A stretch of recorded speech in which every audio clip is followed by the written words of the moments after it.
Hello friends, Alicia, author of the book Don't Be a Stranger and Don't Be a Stranger to Grief. Also Rodan and Field's consultant in the skin and hair care anti-aging e-commerce arena. Coming to you with another video on a topic that I was talking about with a client today. So this one is specifically for anybody that is experiencing visual impairments, or already has visual impairments, knows somebody coping with the potential for blindness or catastrophic loss of vision. One of the things I've learned over the years is to work with my clients on still learning the skills for interpersonal connection, communication, as though they could still see the source of sound as a means of enhancing the strength of connections around them. So, two things I like to share whenever I'm working with a client who's experiencing pretty extensive vision loss. One is to say to them, look in the direction of the sound. So when you're talking to someone, even if you can't see them, you can hear where the sound is coming from. A lot of times, those who are experiencing blindness or losing significant vision, there is a tendency, especially if there's depression sinking in, they tend to look down, they look up and about. Since they can't see, it doesn't really seem significant to necessarily make what we would consider eye contact because they're not seeing what they're looking at. However, looking in the direction of the sound toward somebody's mouth, for example, toward where you suspect somebody's eyes would be, as though you can see and are making eye contact, can really foster a stronger interpersonal connection and sense of connectedness in that conversation and dialogue and exchange. Which can have really wonderful implications for the person's mood and relationships. The other thing that I like to share is a poem that I actually published into my book. This is a poem called Seeing Blind. It was written by Tom Hicks, who was the low vision coordinator at a VA healthcare system that I worked in. He is an incredible man, an incredible inspiration to so many veterans, so many clients I've served.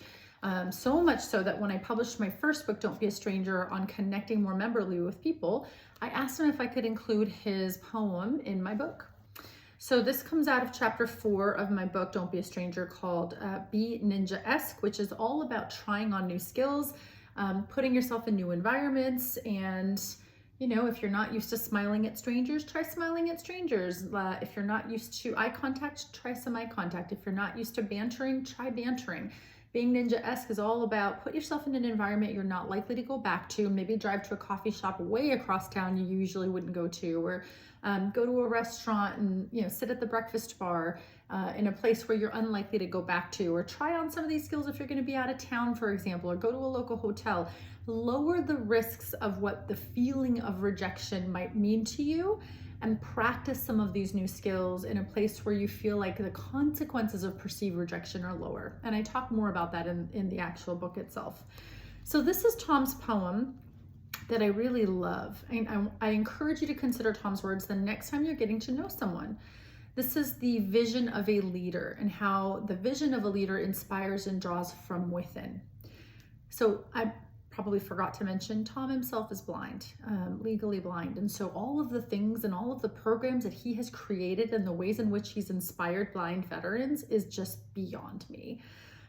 So here's his poem. Seeing blind, I am fearless. The gift of seeing blind for me is what I no longer see. I see no ugly or poverty. I see no difference or ethnicity. I do not see fat or skinny, and I cannot see short or tall. I do not see wealth to impress me. I do not see augmented bodies to excite me. I cannot see broken sickness or disability. I do not see gender, hetero or homosexuality. I cannot see your religion to confuse me.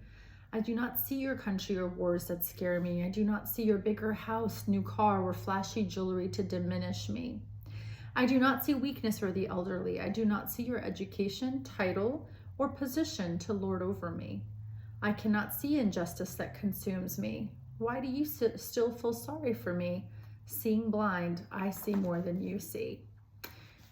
The power of that poem is so far-reaching, and it is so much about detach from your agenda of why you might potentially start a conversation. Detach from whether you think that person sitting next to you or that stranger you pass along the street, what is What is the nature of the relationship? What would be the point of talking to them? Who are they? How might they serve you in life? Detach from all of that and just simply be kind. Be kind. Don't see the barriers to connection as the reasons not to reach out and connect. Instead, simply reach out and connect and lead by example. And that's really the whole message beyond that first book, is to be willing to go first by disarming people around you, by being warm, by being kind, by being approachable, with no expectations of return, and simply for the purpose of being the kind that you want to see in the world. So that's why a lot of times the catchphrase that I had with my first book, well, there were really two. Feel the fear and do it anyway. So confront fear because there's growth on the other side of it. The other one is be a part of the kindness that you want to see in the world and create memorable moments. Create kindness one memorable moment at a time. So thanks for being in my world, and have an amazing day.